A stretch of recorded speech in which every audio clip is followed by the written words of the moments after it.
सोमवार का दिन था। शाम के 6 बजे थे। भागलपुर रेलवे स्टेशन पे अपने बेटे अनमोल को छोड़ने के लिए उसका पूरा परिवार स्टेशन पे आया था। माँ बाप की आंखों में आंसू थे अपना बेटे को पढ़ाई के लिए बाहर भेजते हुए।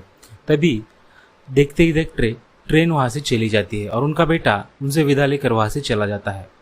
घर आते ही घर पे हम देखते हैं कि उसकी माँ यानी कि नंदनी अपने पति से कह रही होती है, देखिए जी आप, एक दिन ना हमारा बेटा हमारा नाम रोशन करेगा।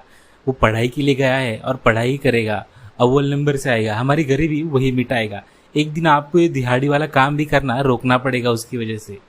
तो उसका पति कहता है, हाँ मुझे पता है, मुझे मेरे बेटे पे पूरा भरोसा है, वो एक ना एक दिन हमारा नाम जरूर रोशन करेगा। साथ ही साथ उसकी बहन यानी प्रियंका वहां पर बैठ के ये सारा नज़ारा देख रही होती है और मन ही मन अपने भाई के लिए खुश हो रही होती है। देखते ही देखते दिन बीतते जाते हैं और वो दिन आ जाता है जिस दिन उनका बेटा अपनी पढ़ाई पूरी कर घर वापस आने वाला होता है। उसकी माँ ने तो आस पड़ोस वाले सारे लोगों से अपने बेटे के लिए रिश्ता देखना भी शुरू कर दिया होता है। अब उसका बेटा पढ़ लिख कर ग्रेजुएट बाबू बन के जो आ रहा है और उसे अच्छी खासी कोई ना कोई तो नौकरी मिल ही जाएगी। अब उसका पिताजी भी काम ठीक से नहीं कर रहा होता है क्योंकि दिहाड़ी पे उसे ना तो ज़्यादा पैसे मिलते और दिन रात सुबह शाम धूप हो बारिश हो काम तो करना पड़ता था। अब ये सारी बातों से घर वाले खुश तो थे, लेकिन अचानक से उनके दरवाजे पे एक आवाज़ आती है, माँ मैं आ गया हूँ। अब ये आवाज़ सुनते ही नंदिनी भागते हुए वहाँ पे चली जाती है और देखती है और उसके होश उड़ जाते हैं। दरअसल नंदिनी का बेटा यानी कि अनमोल शादी करके आया था और शादी कोई मामूली नहीं बल्कि शहर की एक मॉडर्न लड़की लारा से करके आया था। लारा शहर में रहने वाली एक लड़की थी जिसे गांव के तौर तरीके रहन सहन कुछ भी नहीं आता था, लेकिन लारा मन की एक अच्छी लड़की थी और हमेशा लोगों की मदद करती थी। अब उसे देखकर सारे गांव वाले कि उसका बेटा अचानक से शादी करके आया है वहां पर बाहर खड़े थे, ये सोचकर वो उन लोगों को अंदर घर में ले लेती है। घर में लेते ही नंदनी का गुस्सा फूट पड़ता है। वो अपने बेटे पर गुस्सा करने लगती है और कहती है, तुम्हें इसीलिए हमने पढ़ा के बड़ा किया था, शहर जाके ऐसी शहर वाली बहू से शादी कर ली तुमने। क्या आता है इसे, खाना बनाना आता है, गांव के हमारे रीति रिवाज कुछ भी नहीं आता। अरे माँ आप देखो तो सही, लारा बहुत अच्छी लड़की है, वो गांव वाली नहीं है, शायद उसे उतना अच्छा खाना बनाना नहीं आता होगा, लेकिन लारा मन की बहुत अच्छी है और उसे लोगों की मदद करना बहुत पसंद है। मुझे इससे ही प्यार है और मैं लारा से ही शादी करना चाहता था हमेशा से। पूरे कॉलेज में हम दोनों एक साथ रहते थे। तो उसकी माँ उस पे और ज्यादा भड़क जाती है और कहती है कि ठीक है, अब लारा जो बनाएगी ना वो खा लेना उठपटांग पास्ता वास्ता सब, और गुस्से में वहां से चली जाती है। अब उसकी अपनी पत्नी के साथ उसका पति भी गुस्से में उसके साथ चला जाता है। अब अंदर रूम में हम देखते हैं कि लारा वहां पर परेशान होकर बैठी होती है। लारा कहती है कि अनमोल अब मैं क्या करूंगी, इनको अगर मेरे हाथ का खाना नहीं पसंद आया, तुम्हें तो पता ही है मुझे कुछ बनाना आता ही नहीं है, मुझे शायद शादी ही नहीं करनी चाहिए थी, मैंने तुम्हारे लिए बहुत सारी परेशानियां खड़ी कर दी है। तभी अनमोल उसे समझाकर कहता है, लारा मैं तुमसे प्यार करता हूँ, खाना बनाना काम करना ये सारी तो मामूली चीजें हैं, आज नहीं तो कल तुम तो सीख भी जाओगी। लारा उसे कहती है कि तुम्हें तो पता ही है मैं कितनी स्लो हूँ खाना बनाने में, मुझे नहीं लगता मैं आसानी से सीख जाऊंगी। तो कहता है हर चीज आसान होने से पहले मुश्किल होती है, तुम सीख जाओगी, और वैसे भी तुम्हें एक चीज बनानी तो आती है। तो लारा पूछती है क्या, तो उसे बताता है कि मैगी बनाना, और वो दोनों हंसने लगते हैं। देखते ही देखते में दिन रात बीत जाती है। दूसरे दिन सुबह जब लारा का पहला किचन का दिन था यानी कि पहली रसोई थी, तो रसोई में वो जाती है और सबके लिए खाना बनाने लगती है। तो यहाँ पर घर वाले परेशान होकर बैठे थे और सोच रहे होते हैं कि ये मुझे लगता है हमें गर्म पानी का सूप बना के ही खिलाएगी, वैसे भी इसे कुछ आता ही नहीं होगा। तो हम देखते हैं कि ननद कहती है, माँ आप भाभी पे इतना गुस्सा क्यों कर रही है, आपको पता है ना भैया उससे प्यार करते हैं, उन दोनों की शादी हो गई है, अब हमें उसे एक्सेप्ट करना ही पड़ेगा। अब उसकी माँ उस पर भी भड़क जाती है और कहती है, तुम्हें जितना बोला गया है ना उतना करो, चुपचाप वो सूप पियो, तुम्हारी भाभी अब जो बना के लाएगी ना गर्म पानी सूप के नाम पे, वो पीती बैठो पूरा दिन। और गुस्से में मुंह लाल हो जाता है।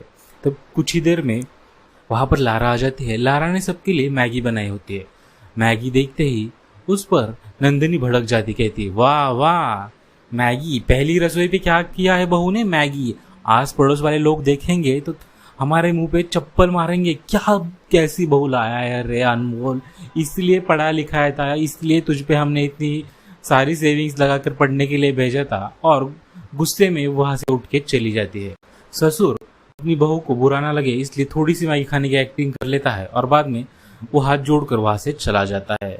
तो दूसरी ओर उसे सपोर्ट करती हुई उसकी ननद प्रियंका मैगी खा लेती है और कहती है कि भाभी कुछ भी कहो, मैगी तो आपने सच में अच्छी बनाई है, मैं फेक तारीफ नहीं कर रही। और उसने सेविंग में से जो 10-15 रुपए बचे थे वो अपनी भाभी को नेक के रूप में दे देती है। समय ऐसे ही बीतता जाता है और एक दिन घर पर परेशान हुआ ससुर आ जाता है और कहता है कि नंदिनी मेरी नौकरी चली गई, अब मुझे नहीं पता हम क्या करेंगे। तो वहां पर अनमोल कहता है अरे पिताजी आप चिंता क्यों कर रहे हैं, मैं नौकरी ढूंढ रहा हूँ ना, कुछ ही दिनों में मेरी नौकरी लग जाएगी, वैसे भी आपको काम करने की कोई जरूरत नहीं है। नंदिनी थोड़ी सी शांत हो जाती है, लेकिन 2 दिन 3 दिन 1 हफ्ता बीत जाता है, इन दोनों को भी नौकरी नहीं मिलती। घर का राशन खत्म होने को आया होता है और सारे घर वाले परेशान होते हैं कि खाने के लिए घर में तो कुछ है नहीं, पड़ोसियों से भी मांग नहीं सकते। तो इतने में अपनी बहू को बाहर जाता देख नंदिनी कहती है और ये मैडम चली घूमने। बाहर जाती है और सुनार की दुकान में चली जाती है और आते वक्त अपने साथ एक बहुत बड़े थैले में लगभग 200 रुपए की मैगी भर के ले आती है। घर आते ही उसकी सास उस पर भड़क जाती है, अरे बहू घर में खाने के लिए अनाज का दाना नहीं और तू मैगी लेके आई है, कैसी बुद्धि है भगवान, इससे अच्छा तो मुझे उठा ही लेता। और फुट फुट कर रोने लगती है। तभी उस पे उसकी बहू उसे समझाती है, माँ जी आप मुझ पर विश्वास तो रखिए, मैंने मैगी सोच समझ के ही लाई होगी ना। और अंदर अपने रूम में चली जाती है। दूसरे दिन सुबह का वक्त था और मैगी बेचने के लिए ठेला लेकर लारा चली जाती हुई। घर में कोई उठता इससे पहले ही सारी तैयारी करके मसाले और ठेला जो उसने भाड़े पे लिया था वो लेके वहां से चली जाती है। गांव में जाते ही 10 बजे तक पहुंच जाती है और वहां पर एक बच्चा कहता है अरे चीज वाली मैगी, और अपनी माँ से जिद करता है कि उसे वो मैगी खानी है। देखते ही देखते वहां पर भीड़ जमा होने लगती है। 1 घंटे के अंदर उसकी सारी की सारी मैगी बिक जाती है। 200 रुपए की मैगी 650 रुपए में बिक चुकी थी।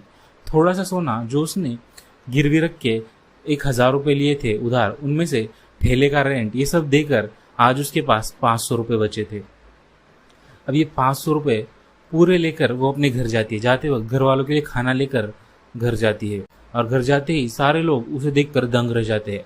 11 बजे हर कोई लेट उठा था क्योंकि उन्हें पता था खाने में शायद उन्हें आज अनाज का दाना भी ना नसीब हो। तभी उनकी बहू उनके सामने 5 पकवान लगा देती है और कहती है जब आपकी मॉडर्न बहू आपके पास है तो आपको खाने के लिए सोचने की कोई जरूरत नहीं है। तो घर वाले चौंक जाते हैं और उससे पूछते हैं कि ये सब कैसे हुआ। तो वो बताती है कि उसने मैगी बेचना शुरू किया है। गांव में चीज मैगी किसी को नहीं पता और हर कोई उसकी चीज मैगी जो कि सिर्फ एक 20 रुपए की प्लेट है खाने के लिए पागल हो चुका है। और वो अपनी सास से कहती है माँ जी मुझे आपकी मदद चाहिए, बहुत सारे मसाले और सब्जियां काटने के लिए मैं अकेली कम पड़ जाती हूँ, क्या आप मुझे काट कर देंगी सुबह सुबह। तो उसकी सास अब डायरेक्टली उससे माफी भी नहीं मांग पा रही थी और गुस्सा भी नहीं आ रहा था, इसलिए उसे हाँ करके मुंह झुका लेती है। तब हम देखते हैं कि वक्त पर वक्त बीतना जाता है और 2-3 दिन में उसकी मैगी पूरे गांव में फेमस हो जाती है।